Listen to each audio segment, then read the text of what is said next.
Friends, I had a presentation, but I will skip that because I think we have to do it within 6, 7 minutes each. Otherwise, we'll run short of time. As I see it, most of the topics we have discussed in the morning and the guise of the discussion on has the Electricity Act failed to deliver or deliver to consumers, which was a later addition. In the paper that we got while sitting at home, the consumer business was not mentioned. And IPPAI, or for that matter, any power producer, has never specifically spoken of interests of consumers.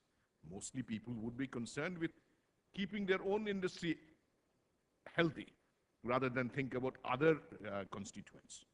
Well, I would say that the Electricity Act 2003 is a very nice piece of paper, except that in read to the preamble as to what it aims to do, it reads very well. Except when you think of that all for doing all this is depending on the regulators, then you start thinking, my God, what have we let ourselves in for? Are we really capable of doing all this?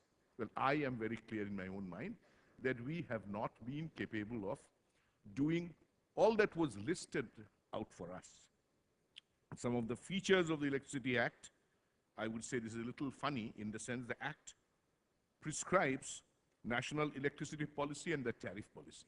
And these were, of course, framed within a couple of years of the Act coming into position. In many cases, things were put into the tariff policy which were not specifically enshrined in the Act itself.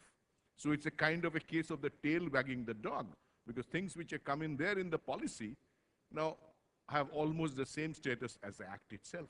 They are not statutes. The Act, let me make it very clear, maybe Pramod will respond to that later on, clearly discriminates between CERC and ACRCs. It lays down the number of members CS should have. It lays down what specialization the members should have.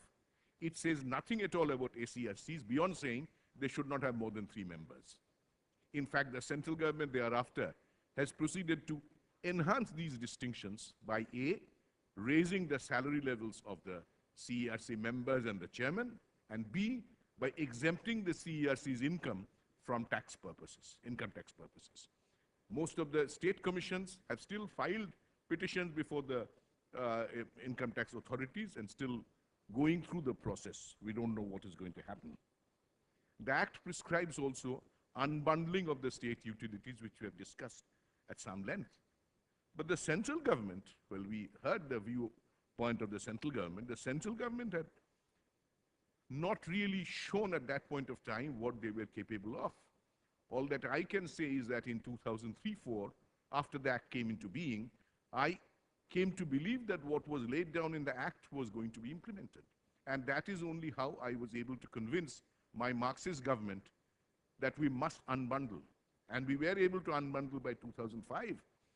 If we had known then that certain states would be given time till 2009, 10, 2011, I am sure I could not have been able to convince them, and we would not also have unbundled. That is an issue.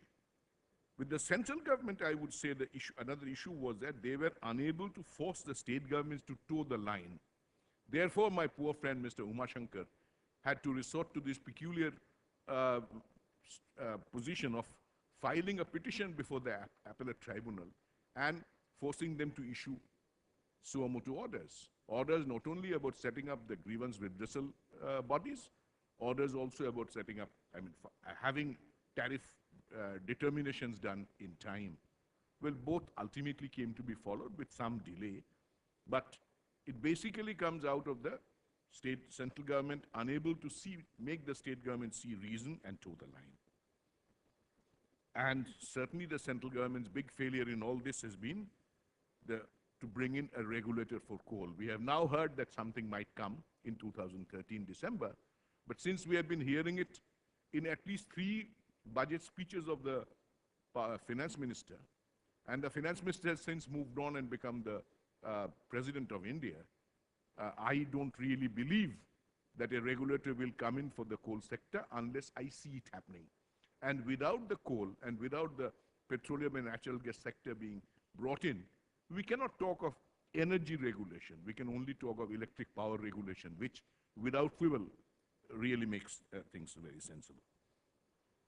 Talking of the role of the central government is certainly not the only part. Talking of the role of the state governments have still not come to terms with the implications of distancing themselves from the, through the tariff-making position through the ERCs. They are unduly sensitive about tariff increases. And while saying this, I must also say that if we really view electricity as something that is a prime mover for sort of removing poverty, reaching out the fruits of development to distant areas, it is also a little naive to expect that state governments would move away and distance themselves. State governments are involved in the business of development, at least theoretically, and therefore they get worked up about these things.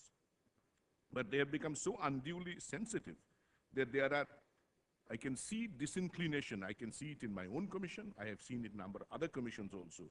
They are disinclined to fill up vacant posts of members, even of chairmen. They are disinclined to create posts in these ERCs. Some posts have been proposed maybe 5, 6 years earlier, have still not been created.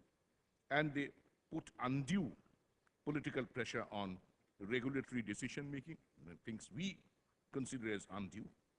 And certainly they do not consult the ACRC on points having major regulatory impact, which is by what I meant. A simple example is that they decided suddenly to raise the pay scales of the power sector utilities in the state to the level of the central power sector utilities. And this was done in the year 2009-10, 10-11, 11-12, being years when the fuel price increase was also maximum.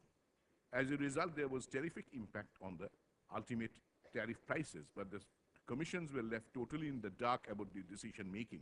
And I am still not able to understand, when there is a difference between the state government pay structures and the central government pay structures, why it was considered necessary to do it for the power sector utilities only. Well, the SERCs themselves have been weak. We have manpower limitations. We do not have appropriate expertise. Many of us are totally dependent on consultants.